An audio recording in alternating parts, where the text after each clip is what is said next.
Cape York's changing all the time. 25 years ago, when Milo was new and I was still riding trail bikes up here, it used to be tough. It still is tough. There's still lots of tough places, but the major routes, they're all getting graded and smoothed out. And the old Telly track, that iconic bit of Aussie four-wheel driving, well, it's had a few changes too. Telstra put a cable through. They had to grade some of the crossings to do that. And in a couple of years, I've heard there's a pipeline going through there too. That'll change things again. So as much as anything, and the fact that Jack's never seen it, I reckon that's a good excuse to come up and have another look at the Telly. We're going to meet up with Geoff and Luke up here at Bramble Station, and then the three of us are going to head up that track. I can't wait, to be honest. I love the Telegraph, and I love this end of Australia. Get a load of Luke's 75 series. What a beauty. It's got the Pro Lockers back and front.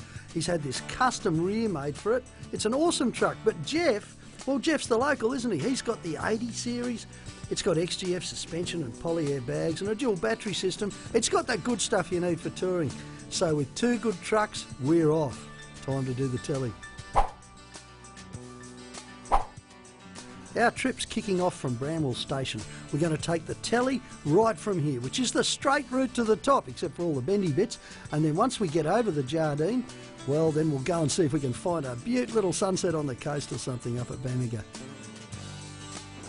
I got lucky with my travelling mates on this one, that's for sure. Geoff's a local. In fact, he's involved in the Bamaga trading shop up there. He comes up and down here all the time. Doesn't always take the Telly track, but then he's one of us, so he does as often as he can. And well, Luke's a mechanic, a diesel fitter, and he works out of Weipa on the big mines trucks. You know what? This is great. A couple of guys like this, I've got a fair chance of getting through unscathed for once. One trick to travelling up the Cape is to stash your grog. There's some pretty serious fines if you carry alcohol through the wrong places up here. Geoff knows that really well, and so like most of the locals, and most of us travellers too, he knows you've got to stash it. And this time we got lucky and we actually found it.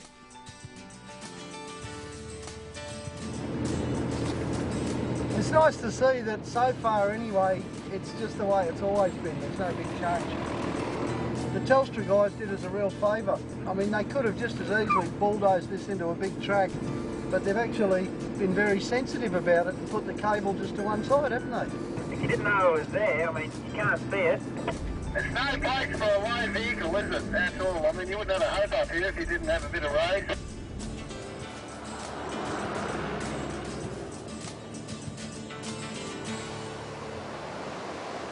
Oh, look at this beautiful water, eh?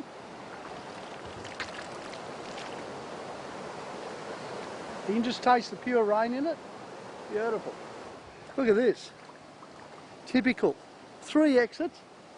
2 are completely impassable. They're just for mugs who like to muck around, like me. And the third one is a walk in the park. Too easy.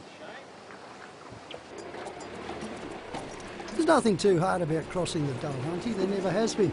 In fact, the only incident I know of up here was a certain tour guide operator who came through here in his troop carrier at the same time a bunch of Swedish backpackers had decided to go for a swim at the waterfall here.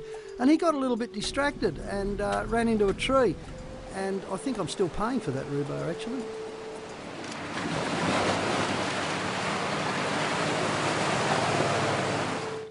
The telegraph track's aptly named.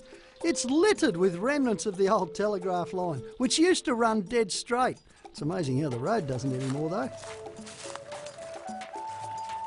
Look at this, what a beauty. And it's one of the rare ones still standing.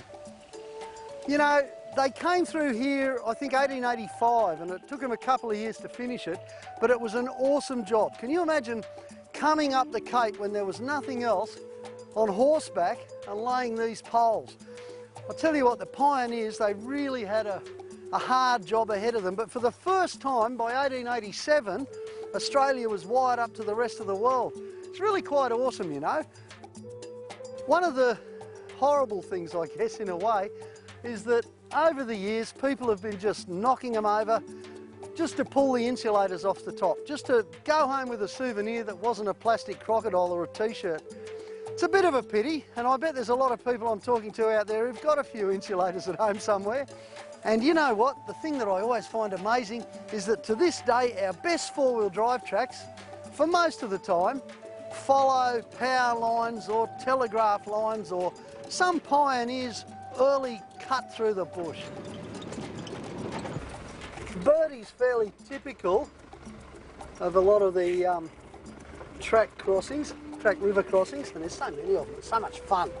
In Birdie's instance, you run along the edge on the right-hand bank coming from the southern bank, and then you get to just the right spot and head to the left and over you go. If you haven't walked it, you can be in all sorts of trouble. Wind up taking a swim when you don't want one, something like that.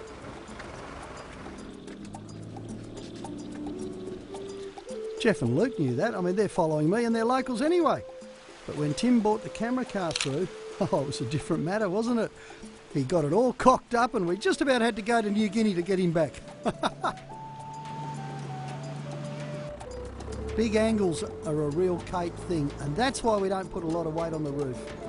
The combination of a heavy roof rack and low tyres, that'll see you on your backside all day long.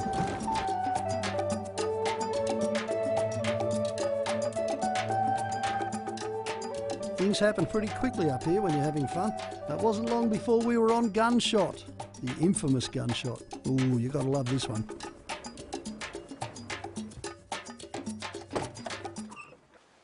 Whoa, that's where I busted my CV, coming up that one. This one's all different, eh?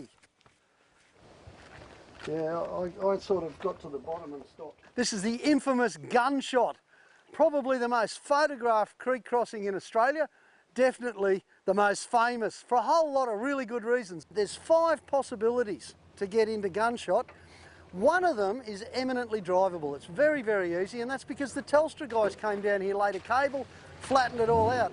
But this place holds all sorts of memories for me. It really does. Over the 30-odd years I've been coming up the Cape, I've broken an ankle over there on a trail bike, falling off the wall on the steep one.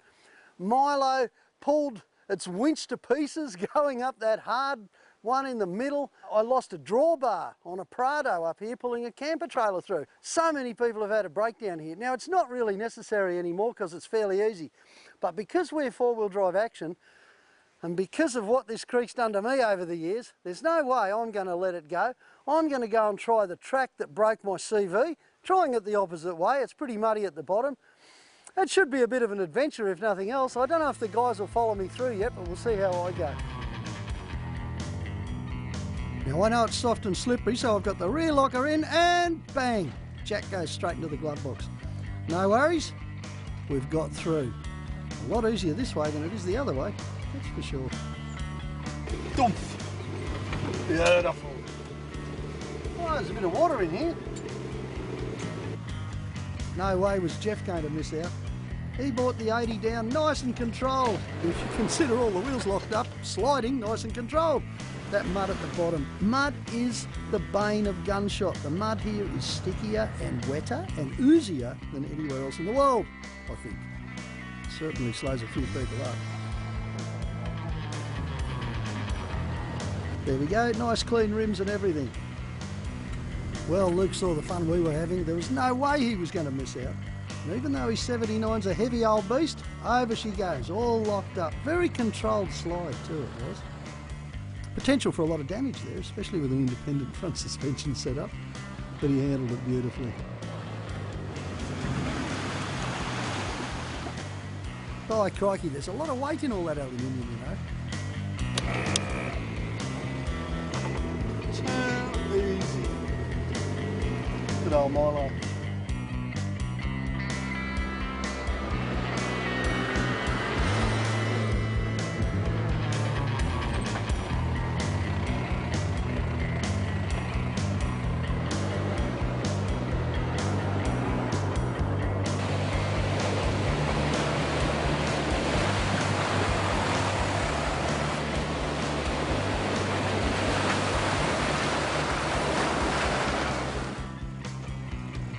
Pretty soon it's time to set up camp, and well, Luke's got the poshest setup I've ever seen. He likes his comfort, and boy, this is comfortable. Straight off the top of the rack. Good on you, mate. This looks like a bit of a construction over here. Geoff's tent cot. I'd need a 48-page instruction book to put one of these together. But he's got the knack of it. He's done it before and it goes together really quickly. Pretty comfortable way to sleep if you ask me. Not sure if it's as good as mine though. Simple old Polaris awning. Swag on top of a bunk. There's only one thing missing. Nice place to camp, eh? Creek's just down there. Midnight skinny dipping. Well, actually, seeing as we're all blokes, there'll be like 10 o'clock skinny dipping, 11 o'clock skinny dipping, 12 o'clock, 1 o'clock and 2 o'clock. So I might just go for the 1 o'clock. And if you're going to travel up here, especially with the old dengue fever around and all the rest of it,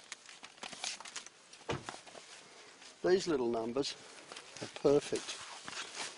Now, look at that, Queen of Sheba.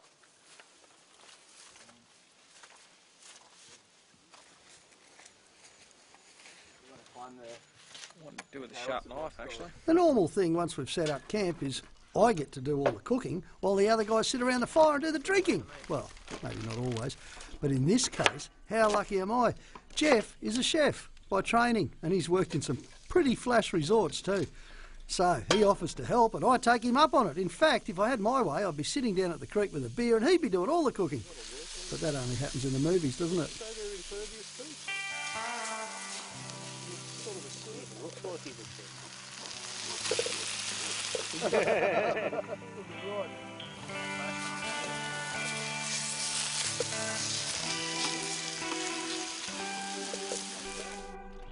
The end of a hard day's four-wheel driving, we need something good and tasty and plenty of it to fill us up. And that's exactly what we're going to have.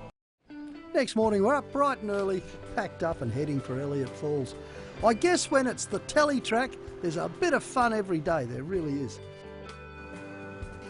But I've got one big tip for people who come travelling up here, and that's do a bit of preparation before you come. Now here's something that'll really test out the articulation, and you get stretches like this all the way up the Telly track. If you didn't sort your suspension out before you came, you're going to know about it here, aren't you? Well, the old leaf springs handled it quite well, but look at the way the 80 does it all without the body movement. That really is technology at work, isn't it, folks? Mind you, this was quite surprising, the way the 79 came through. It handled it so well, I was really quite surprised. Once again, good suspension is the key component. And there's a guy who needs no suspension at all. Hey, Jack. Well, that's the way I've always gone in the past. This is Cockatoo. And more than anything, Cockatoo illustrates the importance of walking creeks on the Telly track. First thing you learn when you hop in here is it's ripping away today. There's heaps more water in here and it's really travelling, which leaves the next possibility, which is if you get your door line below this, you've got a fair chance of going downstream fairly rapidly. So the trick with Cockatoo today is going to be to try and get the vehicles on the highest ground, and by the look of it, that's where it is. This sort of boomerang shape on the right-hand side. It's a little bit rocky, few dips and whatnot, but the boys have walked it, haven't got over their knees, should be okay. The main crossing over that side at the moment should just about carry you all the way to Darwin, the way it's ripping along like that. This is great, isn't it?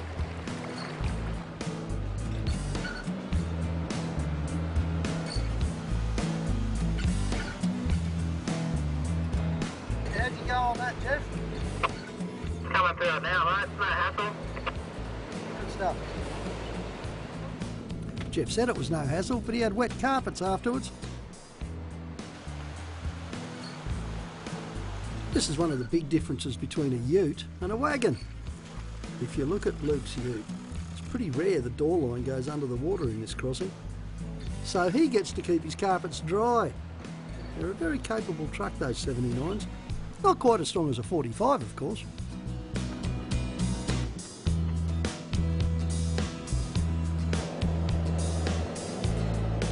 Oh dear, someone's catching a nanny nap. Must have been a couple of beers the night before, eh? Once we get over to Elliot, I'm pretty keen to set up camp, but Luke is going to take Tim, our producer, out for a bit of a look at the rough stuff we've got to go through tomorrow. At least that was the plan.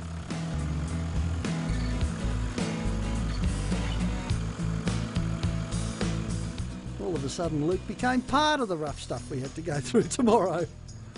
Oh, there's two ways to check the depth of a puddle, Luke. Using your truck's one of them. Bogged. Absolutely bogged. And whilst it might not look that bad, when the mud gets as sticky as this, it is bad. You're stuck. You're belly panned out, mate. Now, Luke's not short of surprises when it comes to recovery gear. He's got the long-handled shovel, he's got the max tracks, he's got everything you'd reckon a bloke would need to get out of here. But guess what? It's just not happening. And the reason it's not happening is because the truck's sitting on its belly. That's all right. Pretty soon Geoff's along in the 80. They're going to work something out.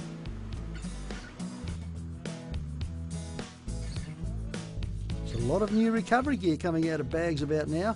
But that's the trick, isn't it? Use someone else's.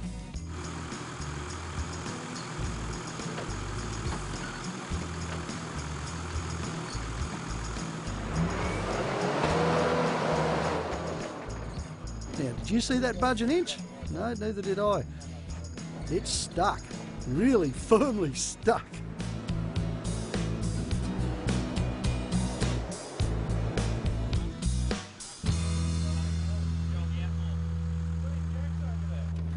Sun's going down, the guys are starting to get worried. It's time to call in the reinforcements.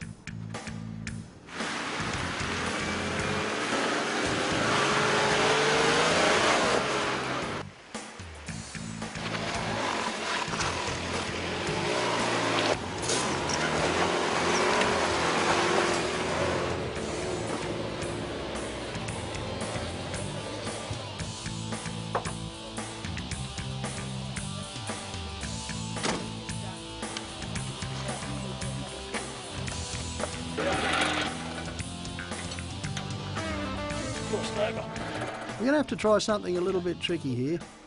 I know these guys are experienced four-wheel drivers, so I know that they've tried everything properly so far and they've had no luck shifting it. It just isn't going to happen. So we're going to break out the shackles and break out the blocks.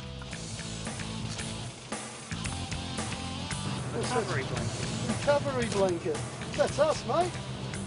I'm not sure if you're supposed to use it for this or after a hangover, but... Okay, well, we'll just use that there and we'll put this where it should be.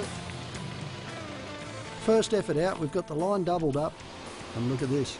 It's not really shifting, is it? In fact, it's pulling Milo forwards.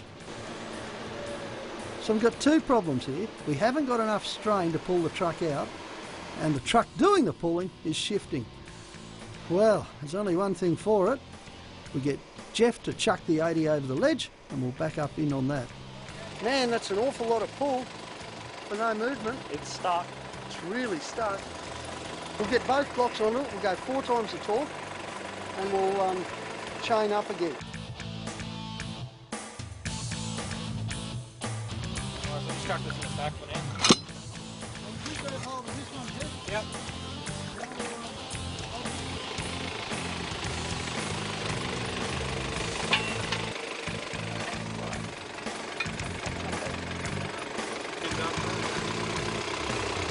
Milo! Fun.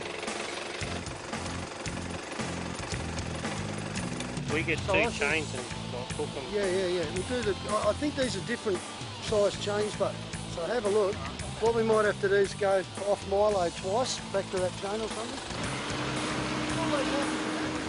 So what we're doing here, we're going to get Geoff's truck and stick it down the ditch that we've just climbed up. That's our sand anchor, the whole truck in this case, and then we're going to chain Geoff's truck to Milo, tighten the chains, and get our winch strap 4 times doubled down. I know, and I ain't picking fights with you.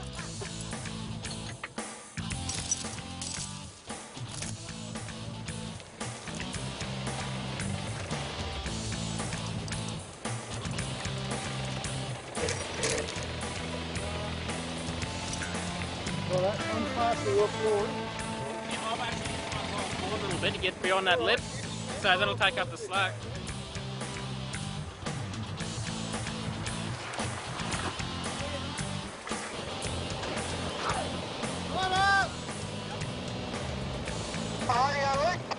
Yep.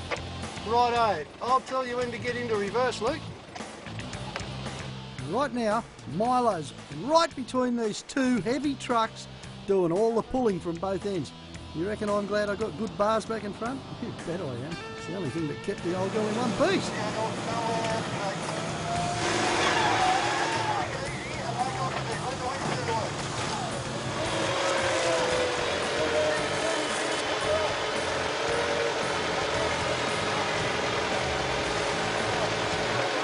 Hang on, mate, we're nearly there. A little bit in reverse. Steering to the... Turn your wheel to the right.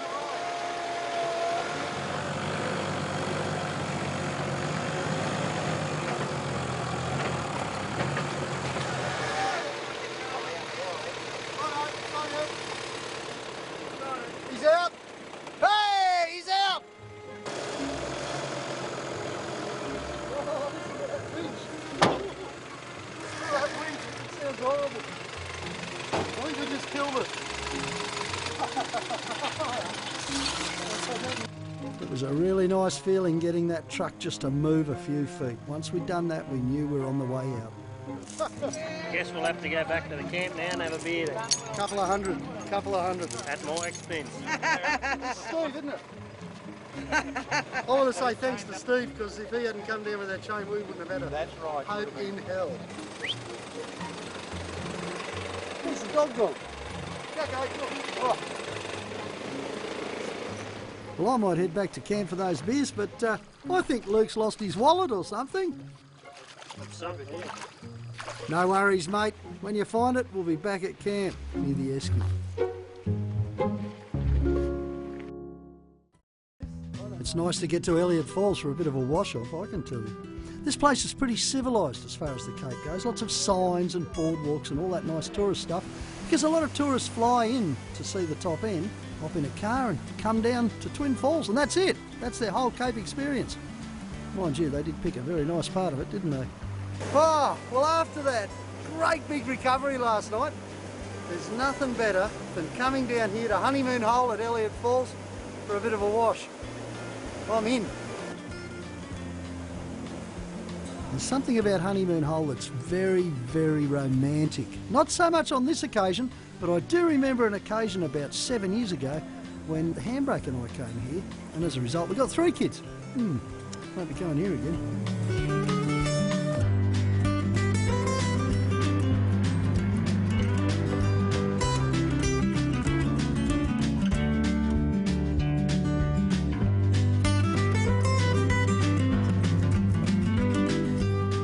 A lot more water up the Cape this year, for this time of year anyway, and you can see it in the way the guys are taking it easier over the creeks and even shifting a little bit to the side with the bulk of the water flow. And that means, of course, that the usual way of doing things is wetter and slipperier than normal. Isn't that right, Luke? I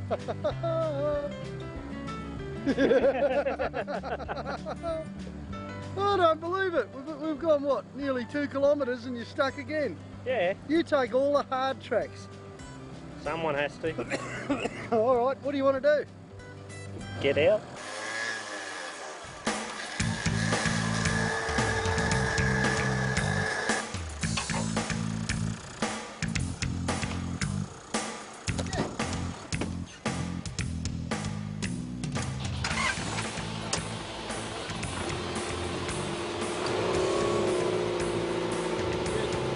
Righto. Winchy.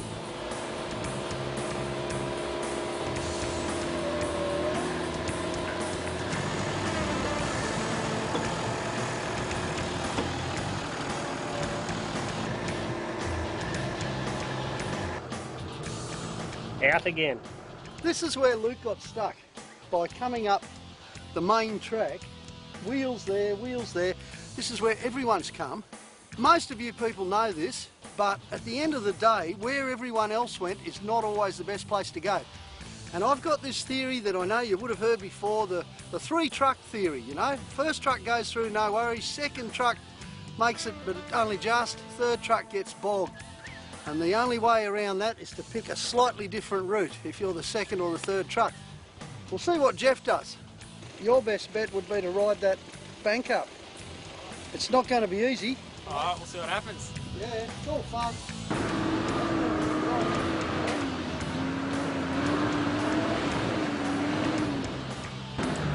straighten up. Go back and straighten. Good, straight.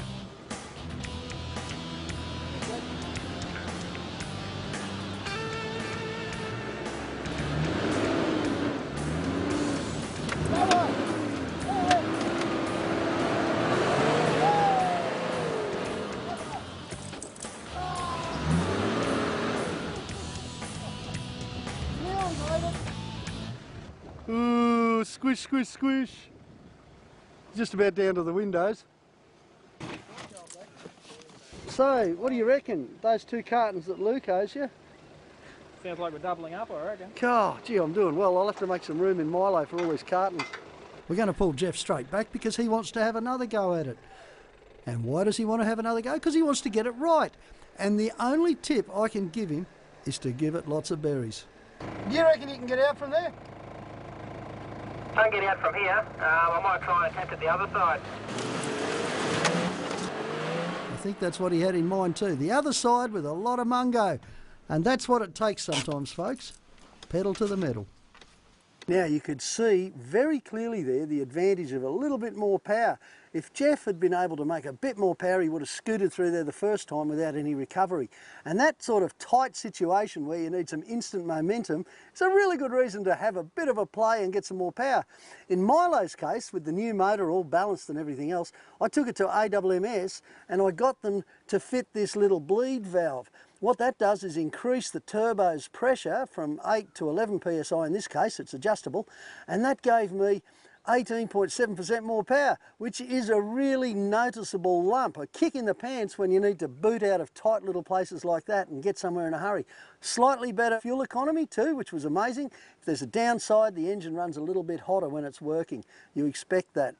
Terrific way to spend $600. And power, of course, in a four-wheel drive is something we all need.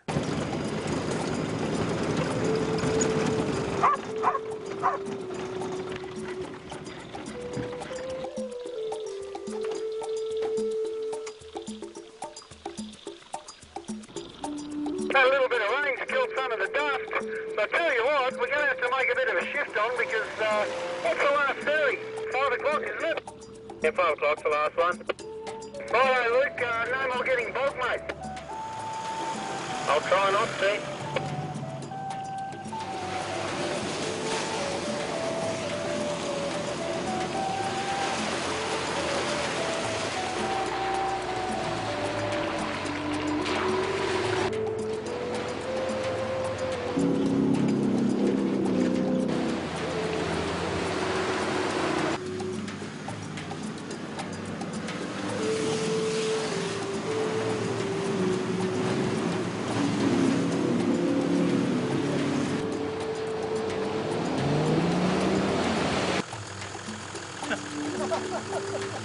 That was fun.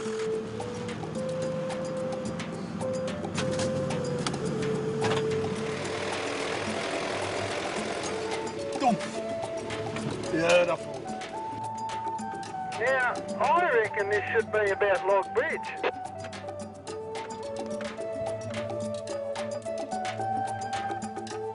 We've changed the approach too. It used to come down there and like this, and that was when it was really gnarly.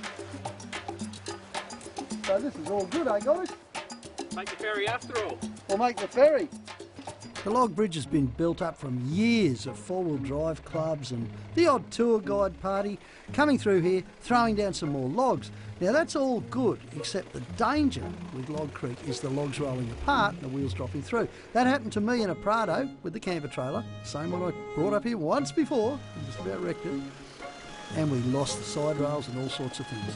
Now, the trick is to have a good look at the bridge, and if you can see that it's going to be a bit of a drama with those logs rolling apart, use your snatch straps, tie the bridge up, use some wire, pull the whole lot together with a bit of rope, wire, snatch straps, whatever, and you'll get across no problems at all. See you up the river! Hey? See you up the river! Hey, this is deep. Hey? This is real deep here. How real deep? Like here? Friday, yeah. I just walked through it and that might need to... Then it's straight up again.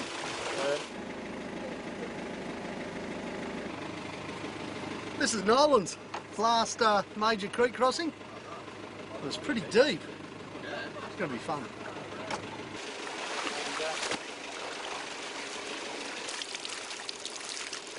Want to look all nice and flash for when we get up to Bamaga.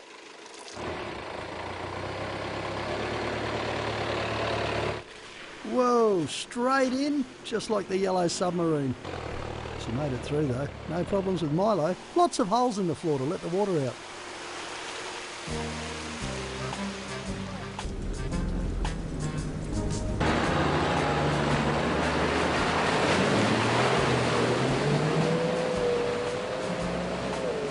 Geoff didn't have quite the same luck though. He managed to belly the 80 almost straight away. Now that is just bad luck in this situation, but the worst thing about it is that there's water coming in the whole time, so the truck's getting heavier and heavier, soggier and soggier, and it's not going anywhere.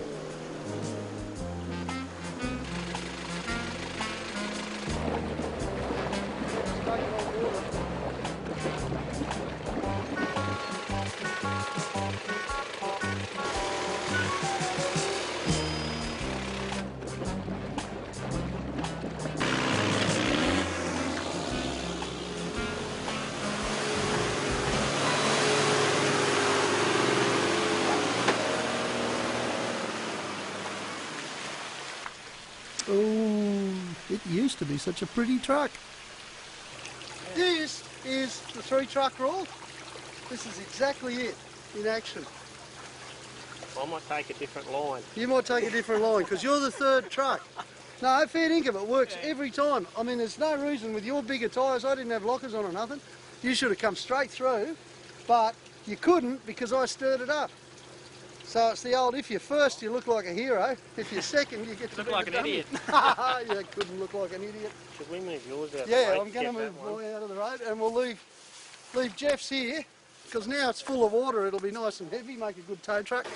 Ugh, yuck, irky perky. Mind you, I'd rather be in there than in the water with the crocs.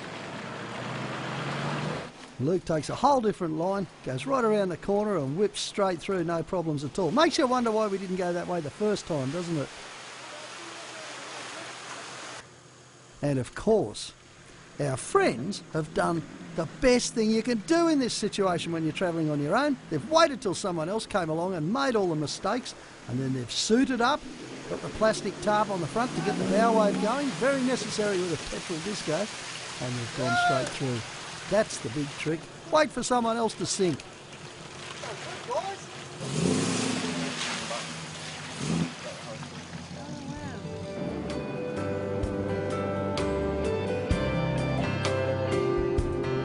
Before long, we're back on the development road and we make the ferry for the last trip of the day.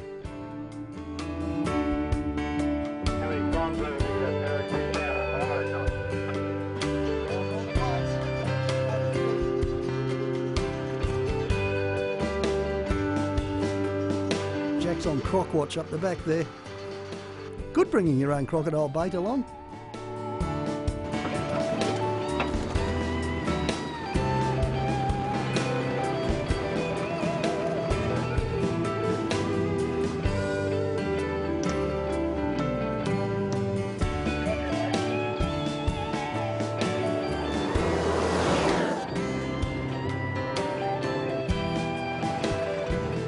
Half an hour after the ferry, with the sun setting, we make it to Loyalty Beach, one of my favourite campgrounds in the whole world.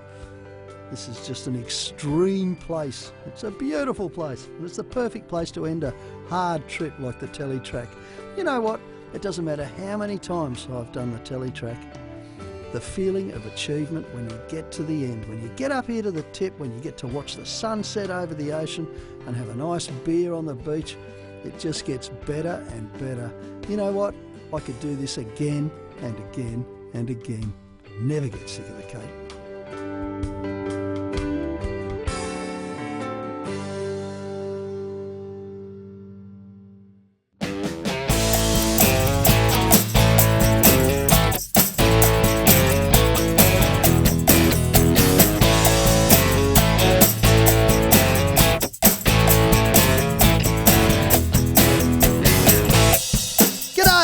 Welcome to Roothy's Ruthless Tales. Go on, grab a slice of fair dinkum, Australia.